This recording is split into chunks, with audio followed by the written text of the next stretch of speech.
Yesterday, I had a cordial, lengthy conversation with U.S. Trade Representative Ambassador Jamieson Greer.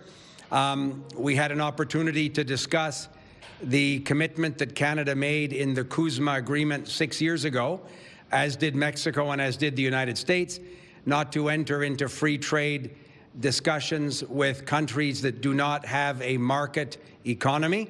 I reiterated that remains our position. That is not at all the context of the recent visit to China. Ambassador Greer and I discussed the opportunity to get together probably over the next few weeks and talk again later this week in the context of the CUSMA review. That's the federal minister responsible for Canada-U.S. trade, Dominic LeBlanc, telling reporters what he communicated to his counterpart, USTR Jamieson Greer, after this weekend. U.S. President Donald Trump posted to social media essentially saying that if Canada were to pursue a free trade agreement with China, that he would levy 100% tariffs on everything Canada sends to the United States. Here to talk a little bit more about that back and forth, or here back, I should say, to talk about that is our front bench. We've got Brian Gallant, Lisa Raitt, Tom Mulcair, and Rob Benzie. Benzie, I'll start with you because you did just come off of that meeting between the Prime Minister and Premier Ford and Melanie Joly, the Minister of Industry, where this, friction had emerged over what deal had been arrived at with China. Very interestingly, since the U.S. President Trump made that threat without any details other than the post, the government has really been downplaying the significance of what this agreement with China is about. What do you make of that? I mean, they are downplaying it because it isn't that major a thing. I mean, bringing in 49,000 EVs at 6.1% tariff in order to get China to reduce tariffs on canola is not exactly a free trade agreement that I think President Trump, who has his own domestic issues, obviously with civic unrest in Minnesota and problems with affordability in his own country, is looking for something to distract people. I'm not sure, Vashi, that trade with Canada is such a great channel changer for Americans, because most Americans take Canada for granted and think of us as just their polite, quiet neighbor to the north, and they're comfortable with that.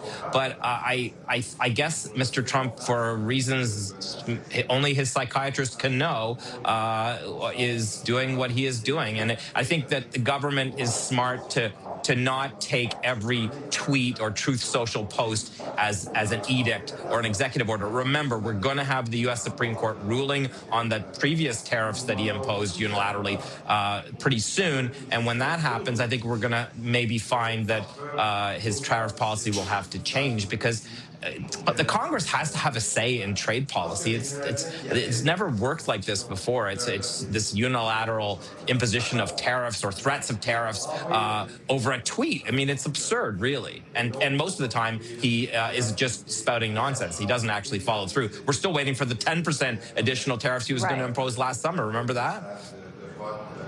Yeah, after the Reagan ad, and then that never materialized. And there were really no details until Scott Bessent went on a Sunday show, Tom, and said, this is actually only if they end up pursuing a formalized free trade agreement. Even Trump's position himself, like a few days ago, he was clipping right after the deal was arrived at, saying, this isn't a big deal. And in a few days later, obviously, a very different position on social media. What is your view of how to navigate that? Well, the navigation includes the Davos speech, because that's what happened between Trump saying good for Canada if they're able to get a trade deal with China, and Trump saying they're going to get 100% tariffs because they got a trade deal. Bessent was using the life buoy sent his way by Dominic LeBlanc, essentially saying, oh, you guys must have thought we were going to have a free trade deal with China. Not at all. That's in CUSMA. We would never do that. So everybody just jumped on that and said, okay, we'll forget about the crazy guy with the orange hair just said. We're just going to move on to something else. I think that that's exactly where it's going to stay. I think that Trump was incredibly embarrassed. I mean, I know this is going to come as a total shock. He's got a bit of an ego.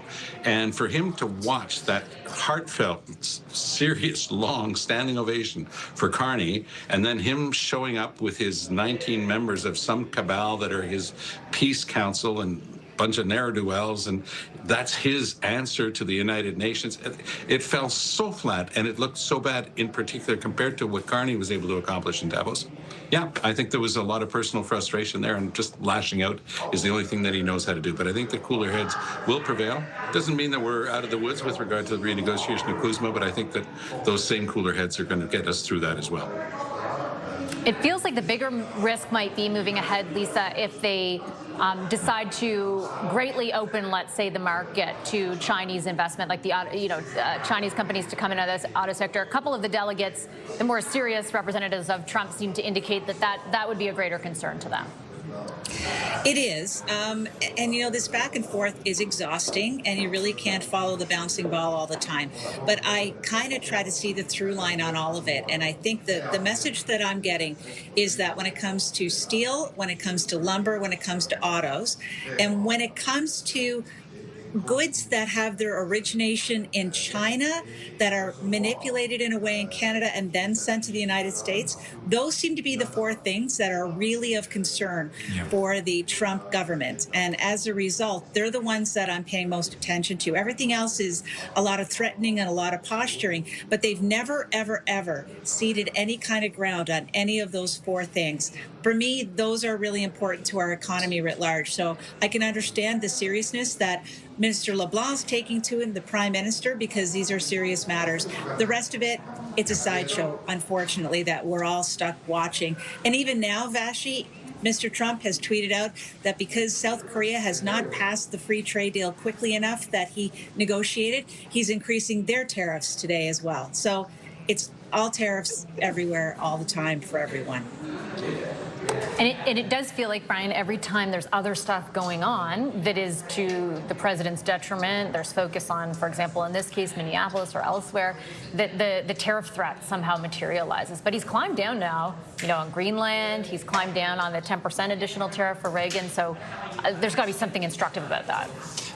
I agree completely. I agree with my colleagues. I think they made wonderful points. And look, even if it is something that kind of distracts from some of his domestic issues, on top of that, it's kind of the way he negotiates as well. In his mind, you kind of just throw everything at the wall. You're unstable.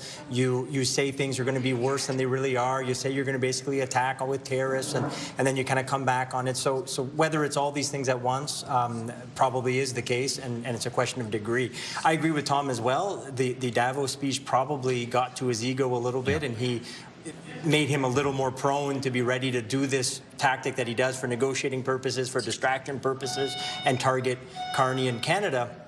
But at the same time, what is Canada to do? I mean, we were last week talking about the need for red lines on Greenland. What Carney said, I certainly believe is true.